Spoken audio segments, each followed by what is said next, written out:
তোমায় কি কারণে গ্রেফতার করলো? প্ল্যাটফর্মে ভিডিও বানিয়েছি তার জন্য।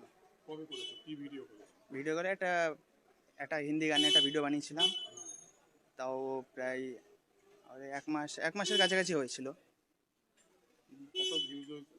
ওটায় 2.2 মিলিয়নের ভিউজ হয়েছিল ভিডিওটা। তোমাকে গ্রেফতার করলো আজকে? হ্যাঁ, তোমার বাড়ি কোথায়? আমার বাড়ি এসে হাবড়া। হাবড়া। হ্যাঁ, রেলের এলাকায় ভিডিও করা বারণ, তুমি জানতে না? না সেটা আমি জানতাম না কোনোদিন। অনেকে করতো তাই করতাম, এমনি জানা ছিল না এরকম। জানতে না। এখন তো জানলে। হ্যাঁ, কি এখন করবে? জানলাম। এখন এইটাই চাচ্ছি যে এরপর থেকে আর কোনোদিন রেলে ভিডিও বানাবো না। মানে এমনি পার্ক মার্ক কোনো জায়গায় ওইসব জায়গায় না, রেলে আর বানাবো না ভিডিও, শেষ কন্টেন্ট শেষ। রেলের কন্টেন্ট রেলে আর বানাবো না। তো আমি রেলে আর জীবনে ভিডিও বানাবো না। হ্যাঁ, আর আমি আপনাদের কাছে ক্ষমা প্রার্থী, ঠিক আছে? জানতে না তুমি? না, আমি জানতাম না। এর আগেও একজন জানো তুমি গ্রেফতার হয়েছিল? এমনি লোকের কাছে শুনেছিলাম, কিন্তু আমি দেখিনি ভিডিওটা, বুঝলাম কি ওদেরটা। জানো সে? স্যান্ডি সামনে। তুমিও কি কন্টেন্ট তৈরি করো? হ্যাঁ।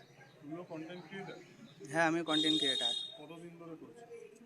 ভিডিও করছি এক মাস, আরে 1 বছর থেকে শুরু করছি। এক বছর। হ্যাঁ। কোন কোন প্ল্যাটফর্মে? কোন করে আমাদের হাবড়াই করতাম। তোমার কি বাড়ি থেকে নিয়ে আসলো এরা?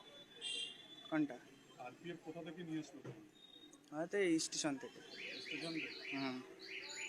এই ভিডিওটা কবে বানিয়েছে? এই ভিডিওটা তাও 1 মাস হয়েছে। এক মাস আগে? 1 মাস, হ্যাঁ, 1 মাসের কাছাকাছি হয়েছে। আপনারা তো ঘুরতে এসেছিলে না ট্রেনে করে কোথাও যাওয়ার আগে করেছো? হাবড়া থেকে আমরা ঘুরতে এসেছিলাম, বিরিয়ানি খাওয়ার উদ্দেশ্যে ছিলাম আমরা হাবড়ায়, তো সেই হিসাবে জাস্ট করছিলাম ভিডিওটা। আজকে এখানে কি হলো, কেন নিয়ে এসেছিলে?